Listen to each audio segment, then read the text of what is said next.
Assalamualaikum dostlar. Ben Atilla Bogra. Bugün sizlerle dünyadaki en çok parahatni kestim. Bu parahatni ismin Symphony of the Seas.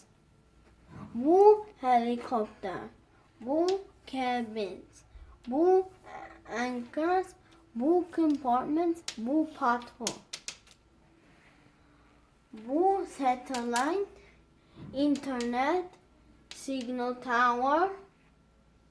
Bu parahatni restaurant ba, casino ba, swimming pool ba, fun splash ba.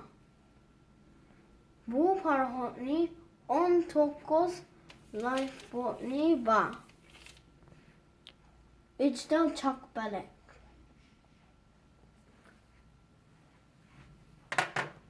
Bu resimli renkli kalem süzgüç geometrik şekillerden çizdim. Rahmet.